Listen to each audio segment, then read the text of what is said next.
할렐루야. 한 주간도 주 안에서 평안하셨습니까? 코로나19가 좀 잠잠해서 다음 주부터는 대면 예배를 드릴까 했는데 2주가 또 연장됐어요. 4월 4일이 부활주일인데 부활주일은 여러분들을 만나고 싶습니다. 아쉽기도 하고 기다려지고 기도를 해야 되겠어요. 건강하세요. 오늘 우리에게 주시는 말씀은요, 시편을 보겠습니다. 시편 139편 1절에서 10절까지 말씀입니다. 1절에서 10절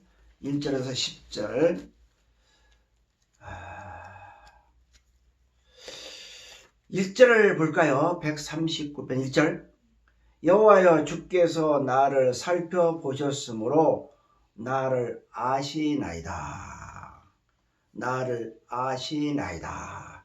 그래서 말씀의 제목이 나를 아시나이다는 제목으로 함께 은혜를 나누고자 합니다.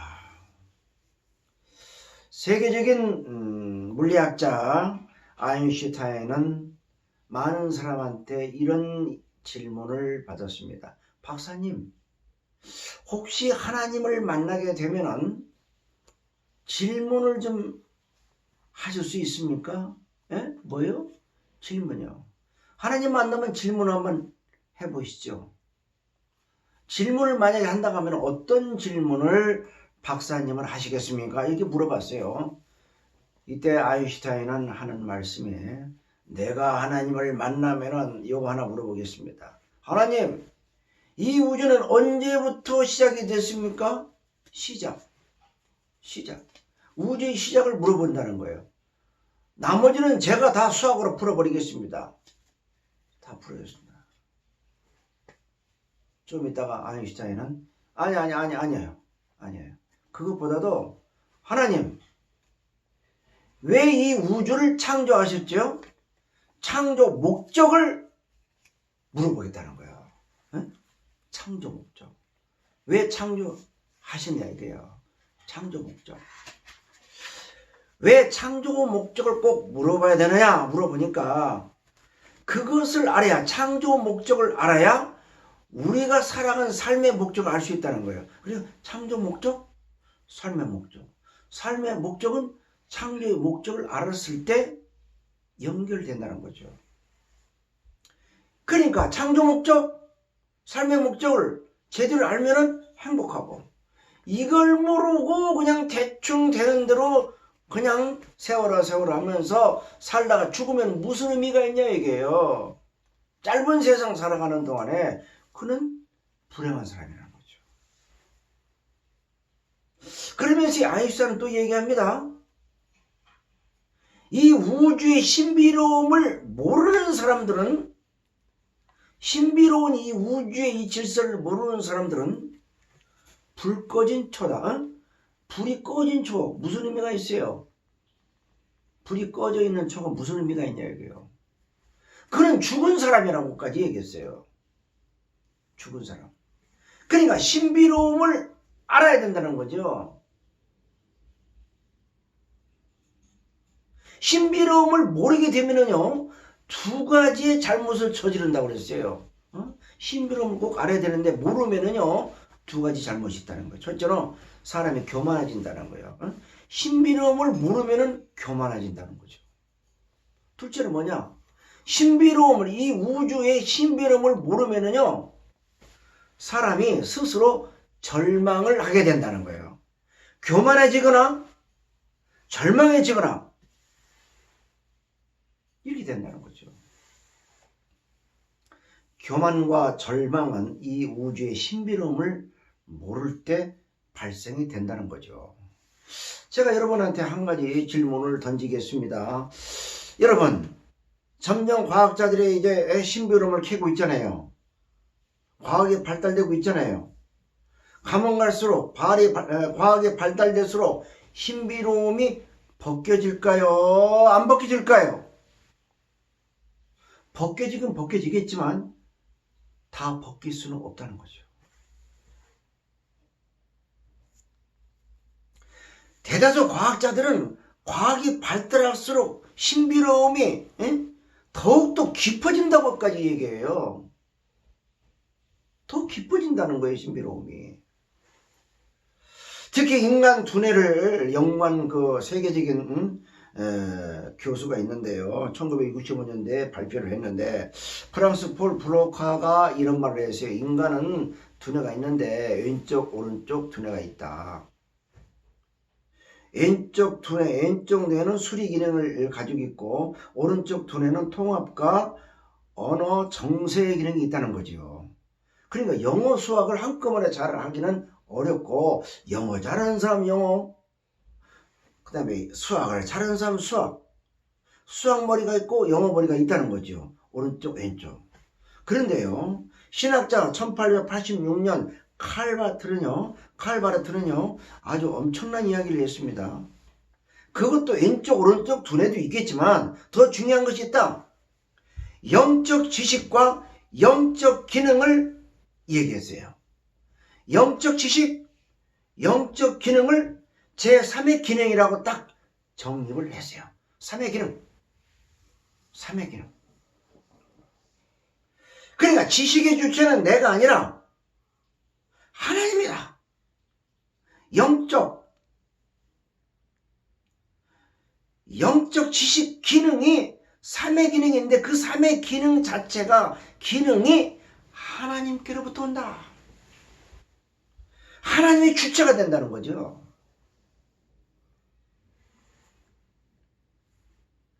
여러분의 주체는 누굽니까? 여러분이 알고 있는 지식의 주체는 뭡니까? 내가 알고 있는 거? 아니라는 거예요. 여러분의 존재 가치, 여러분이 알고 있다는 거 얼마나 알까요? 철학이라는 것은요, 이 지식의 주체가 누구냐? 이 지식의 주체가 누구냐? 나를 안다는 주체가 누구냐? 이 철학이거든요. 이것을 푸는 것이 철학이에요. 그런데 이 철학이 인간의 모든 이 문제를 다 시원하게 풀어갑니까? 풀어졌어요? 존재가치, 여러분의 존재가치를 한번 생각해 보라는 거예요. 한 네 박자로 알 수가 있어요. 네 박자. 내가 알고 있는 나, 내가 모르는 나가 있고, 남이 나를 보는, 남이 나를 알아주는 나가 있을 거예요. 마지막 네 번째 뭘까요? 네 번째. 오늘 본문을 통해서 다윗이 이렇게 얘기합니다. 다윗이 말합니다. 여호와여, 주께서 나를 살펴보셨으므로 나를 아시나이다. 이 말씀의 제목이에요. 주님이 나를 살펴보셨기 때문에 하나님이 나를 안다는 거예요. 하나님의 주체가 돼가지고 나를 알고 계신다는 거죠. 킹 제임스 성경에는요, 오 주여 나를 살펴보셨으며 또 나를 아셨나이다. 이게 둘로 딱 나눠서 했어요. 살펴보셨고 또 나를 알고 계신다. 그냥 내가 모르는 나를 하나님 알고 있고, 남이 모르는 나, 남이 알고 있는 건 나가 다 맞지 않고 오로지 주체, 하나님의 주체 속에서 하나님이 알고 있는 나, 하나님이 아는 내가 있다는 거죠. 이 다윗이 그거 얘기한 거예요, 지금. 하나님만이 알고 있는 목사가 있고, 하나님이 알고 있는 장로님, 하나님이 알고 있는 그 권사님, 집사님, 어린아이, 과거, 현재, 미래까지 모든 것을 다 주께서 아신다. 이게 다윗의 고백이거든요. 자, 보세요. 여기 본문 139편 2절부터 주께서 내가 앉고 일어섬을 아시고 앉았다, 일어선 앉으나서나 다 알고 있다는 거예요. 멀리서도 나의 생각을 밝히 아시오며, 생각까지 한다는 거예요. 내 머릿속에 뭘 생각하는가 이까지 알고 있다는 거예요. 3절 나의 모든 길과 내가 눕는 것을 살펴보셨으므로 나의 모든 행위를 익히 아신다. 내가 가는 길 다 알고 있어요. 갈 길도 알고 있어요. 여호와여 내 혀의 말을 알지 못하는 이렇게 아시오니 여호와여 내 혀의 말을 알지 못하시는 것이 하나도 없게 안다. 그러니까 내가 말하는 거 생각하는 거 안고 일어서는 거 모든 것을 모르는 것이 아니라 다 알고 있다. 다 알고 있다. 전지전능. 전지 다 알고 있다. 다 알고 있다. 그러면서 본문 시편 139편 8절 9절에서는요. 심지어 8절에 뭐라고 나와 있습니까? 내가 하늘에 올라갈지라도 거기 계시며 스올 지옥에 내 자리를 펼지라도 거기 계신다. 9절 내가 새벽 날개를 치며 바다 끝에 가서 거주할지라도 다 알고 있다. 다 알고 있다. 하나님이 하신다. 욥기서를 보면은요, 욥기서 23장 10절에 보면은요, 그러나 내가 가는 길을 아시나니. 여기 엄청난 고난을 받았잖아요. 그런 고난이 어디 있습니까? 그런 고난 속에서도 욥은 내가 지금 고난받는, 내가 지금 고난의 길을 가고 있는 이것조차도 하나님을 알고 계신다. 이런 고백을 했어요. 그가 나를 단련한 후에는 내가 순금같이 되어 나오리다. 한 가지 제가 질문할게요. 하나님이 다 모든 걸 알고 계신다고 그랬어요. 다 알고 계신다고 그랬어요. 하나님이 모든 것을 알고 계시면은 우리가 좋을까요? 나쁠까요? 행복할까요? 불행할까요? 기쁠까요? 두려울까요? 응? 저는 기쁘고 행복하고 참 감사하고 기대가 될 텐데 또 가끔은 제가 또 두려울 때가 있어요. 응? 좀 잘못할 때 조금 내가 죄 뜻대로 좀 살지 못할 때가 있거든요. 그때는 좀 내가 순간적으로 하나님 이건 좀 참아주시죠. 이건 보지 마시죠. 이것은 좀 제발 알고 계시지 마시죠. 이건 모르는 척 해주세요. 그럴 때도 좀 있어요. 그럴 때도 있어요. 뭐 여러분 그렇지 않죠? 항상 기쁘고 행복하고 즐겁죠? 응? 즐겁죠? 하면 소리가 안 나오네. 우리 집에요. 숲속에 있는 집이다 보니까 좀 애좋은 곳이거든요. 제가 우리 집 옆에 그 길 옆에 한쪽 나무 있는 쪽인데 이 쓰레기 때문에 아주 제가 골치를 알아봐요. 담배꽁초 아무 데나 버려요. 뭐 담배꽁초 뭐 주우면 되잖아요. 쓰레기를 버리고 가요. 더 얄미운 것은요. 뭐 그냥 폐기물 같은 거 못쓸 쓰레기를요. 아주 큰 마대 딱 나가지고 다 집어 던지고 갔어요. 이걸 어떻게 잡아? 어떻게 잡아? CCTV를 딱 그쪽 방향으로 했는데요. 사실 이게 멍텅구리거든요, 이게. 그 사람이 저걸 보고 좀 웃고 봤을 거예요. 좀 표가 좀 나요. 멍텅구리 같이. CCTV 딱 비쳤을 때 정확히 비쳤을 때 잡을 수가 있는데 잡을 수가 없잖아요. 그냥 버리고 왔어요. 하나님이 살아계시고 하나님이 보고 계시다고 하면은 이 인간들이 양심을 저버리고 그다 버리겠냐 이거예요. 절대로 안 버리지. 벼락을 때릴 테니까. 하나님은 그거 보고도 벼락 바로 안 때리니까. 하나님은 어딨어? 집어 던져 가는 거야. 담배꽁초, 요구르트 병, 마대 쓰레기 막 버려가는 거야. 시편 8편 4절을 보면은요. 사람이 무엇이기에 주께서 그를 생각하시며 인자가 무엇이기에 주께서 그렇게 돌봅니까? 하나님 내가 뭔데 다윗이 생각할 때 내 자신이 뭔데 하나님 나를 이렇게 보살펴 주시나요?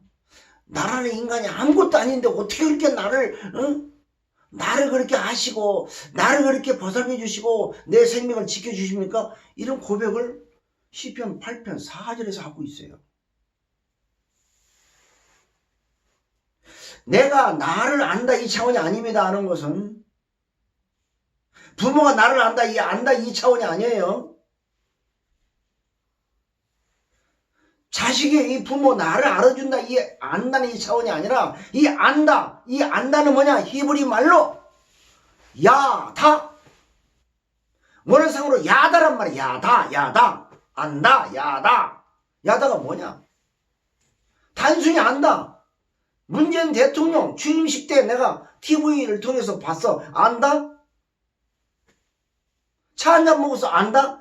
이런 정도가 아니라는 거죠. 안다, 야다가. 응? 야다가 그게 아니라는 거예요.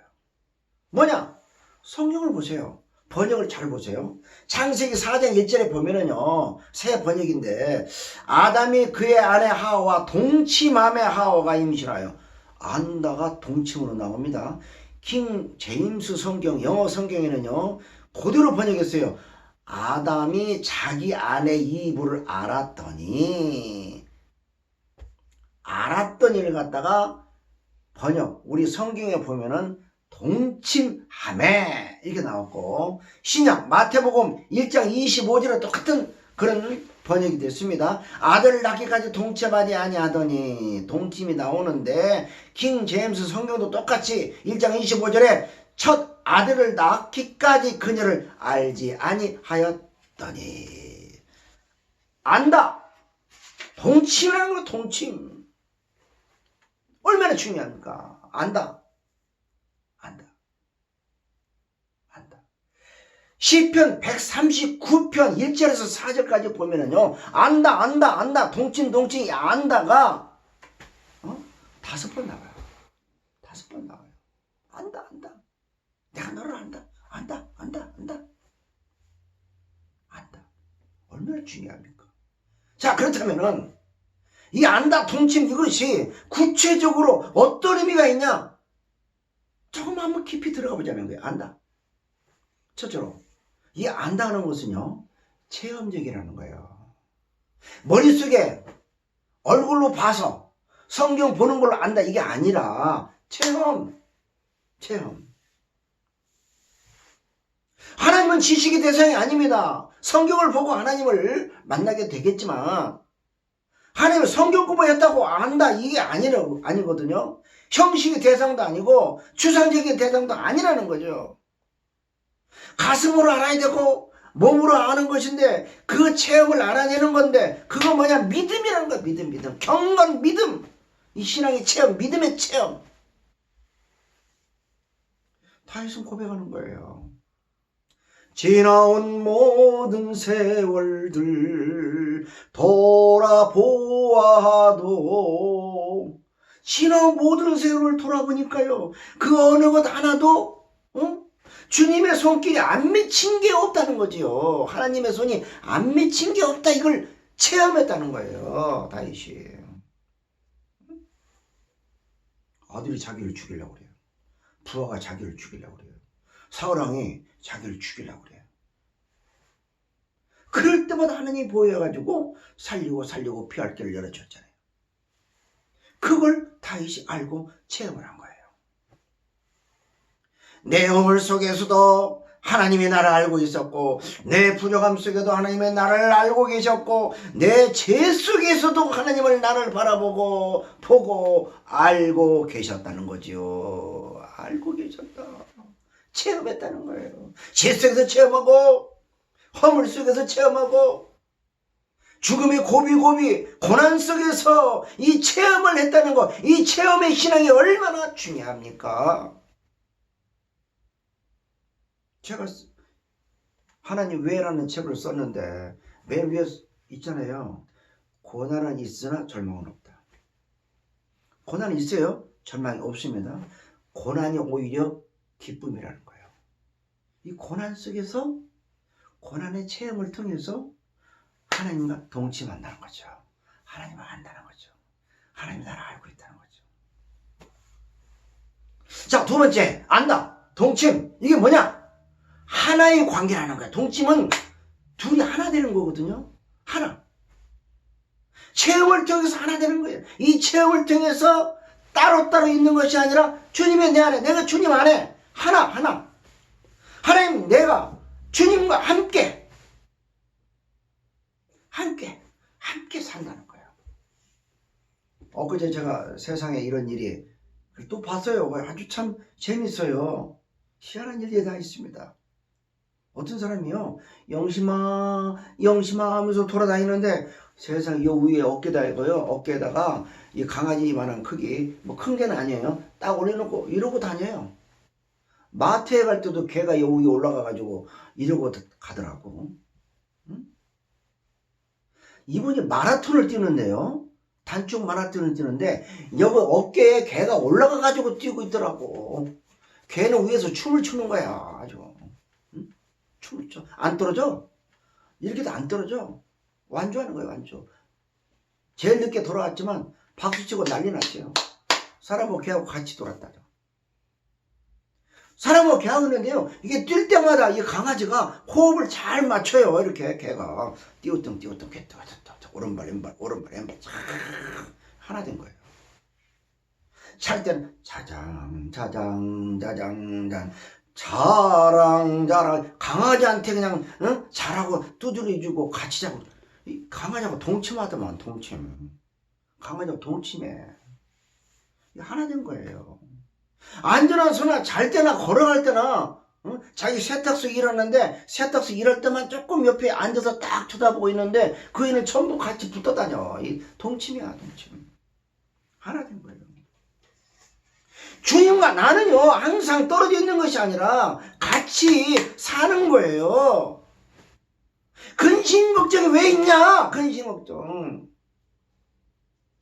믿음 따로 있는 거야. 교회 생활 따로 있고 신앙이 따로 있어. 이 믿음이 내 생활 속에 내 안에 있어야 될 거야. 교회 생활, 교회에서 은혜 체험하면 이것이 내 생활 속에서 주님과 내가 하나 돼가지고 누리면서 행복하고 기쁨으로 살아가는 것이 믿음 있는 사람이고 신앙의 본질이고 행복한 삶인데, 이 고난이 체험을 갖다가 하나 되지 아니하고 주님을 내 안에 모시지 못하고 따로 있다 보니까 나는 혼자야. 내가 혼자가 아니다. 나는 혼자 아니야. 나는 나와 함께 하는 분이 있어. 그분이 하나님이야. 이 믿음이라는 말이야. 믿음의 눈으로, 믿음의 마음으로, 믿음의 가슴으로 나는 혼자가 아니고 함께, 주님과 함께 살아가고 있다. 이게 믿음이고 이게 참 행복이라는 거예요. 다윗은 그걸 얘기한 거예요, 지금. 어느 수도사의 그 간증인데 환상을 받겠죠. 한평생 신앙생활 하다가 천국에 갔는데요, 천국문 앞에서 예수님을 딱 만났다는 거예요.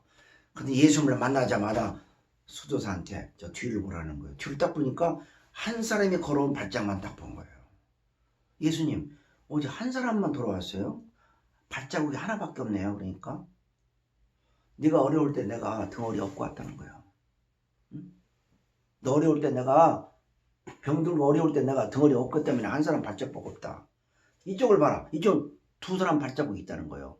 발자국 4개가 있는 거예요. 두 사람이 온 거예요. 그건 뭐냐? 너 걸어갈 때 나도 옆에 같이 손잡고 걸어갔다는 거예요. 발자국 하나는 내가 얻고 왔고, 발자국 두 사람이 걸어온 것을 보면은 내가 너와 함께 손잡고 동행했다는 거죠. 하나님이 그곳에 계신다. 하나님이 여기서도 계신다. 하나님이 이 일에도 간섭하시고 하나님이 저 일에도 함께 일하시고 알고 계신다. 보고 듣고 알고 계신다.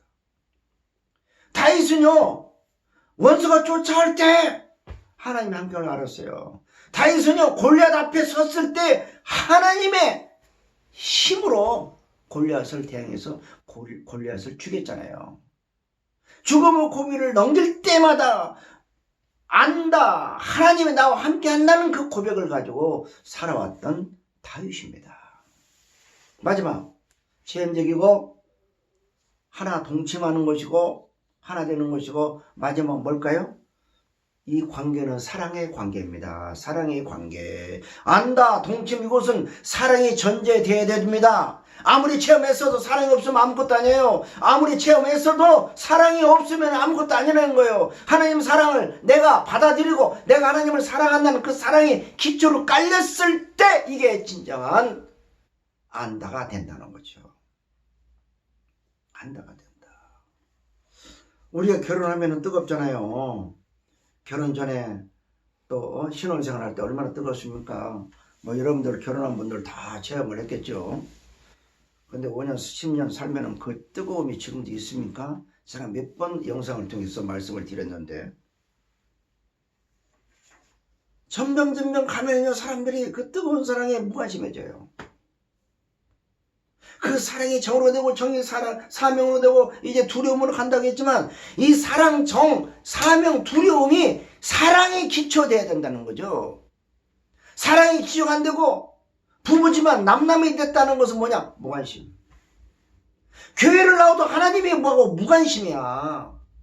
교회에서 일을 해도 충성해도 하나님하고는 관계없는 일을 하는 사람이 있어요. 집에서 일을 하는데 설거지 하는데 아이들을 키우는데도 자기 힘으로 하려고 믿음 없이 체험 없이 하나 함께 하지 않고 주님 사랑하는 그런 마음으로 하지 않고 혼자 하려고 하니까 고독하고 고민하고 근심 걱정이 쌓여 있다는 것을 우리는 알아야 된다는 거죠. 사랑의 반대말이 뭐예요? 미움? 아니에요. 무관심이에요. 좀 하나님을 생각하고 하나님의 말씀을 좀 깨닫고 그 말씀대로 한번 좀 사랑의 체험, 그 관계를 가지고 살아보자는 거야. 에레미야 31장 3절에 내가 영원한 사랑으로 너를 사랑하게 인자함으로 너를 이끌었다는 거예요. 사랑 때문에 이끌었다. 어느 날 길거리에 낡은 바이올린이 하나 있습니다. 사람들이 이 바이올린은 관심도 없어요. 먼지가 꼈습니다. 낡았어요. 퇴색이 됐습니다. 볼품이 없어요. 여러분 이거 100불에 팝니다. 가져가세요. 500불, 아니 100불, 50불, 30불, 3불에 가져가세요 하니까 안 팔리지만 어떤 사람이 딱 와가지고 노인네가 나한테 3불로 주세요. 그 바이올린을 딱 샀어요. 3불에. 이 사람이 먼지 털고 딱 줄을 갈아가지고 노인네가 쫙 연주를 하는 거예요. 3불밖에 안 되는 이 바이올린이요. 버리려고 하는 바이올린이 그 노인의 딱 손에 잡히니까 그냥 아름다운 바이올린 소리가 나오는데요. 사람들이 100불 준다는 거예요. 아, 저기서는 500불 준다는 거예요. 아, 여기는 1000불 준다는 건 1000불짜리가 되는 거예요. 3불짜리가 1000불짜리가 되는 이 바이올린. 그건 뭡니까? 바이올린이 바뀌었어요? 사람이 바뀌었잖아요. 그 바이올린을 키는 그 주인공 사람이 바뀌었잖아요. 주인이 바뀌니까 가치가 바뀌는 거예요. 비록 나는 낡았지만, 비록 나는 부족하고 연약하고, 비록 나는 죄인이지만 우리 주인 예수 그리스도 하나님 손에 붙들리면은 나는 가장 존귀한 사람이 된다는 거예요. 할렐루야. 누구에서 누구의 관심, 누구의 보살핌, 이게 중요하다는 거죠. 사랑하는 성도 여러분, 주님은 지금도 여러분을 보고 듣고 알고 계십니다. 주님은 동행하시기를 원합니다. 고난 속에서도 감사 기쁨 행복하기를 원하십니다. 여러분은 존귀한 분입니다. 주님은 늘 알고 계십니다. 행복하세요. 기도합시다. 하나님, 늘 주님과 동행하는 체험적이며 사랑의 관계가 되어 행복한 삶을 살아가는 우리 모두가 되게 하옵소서. 예수님의 이름으로 기도합니다. 아멘.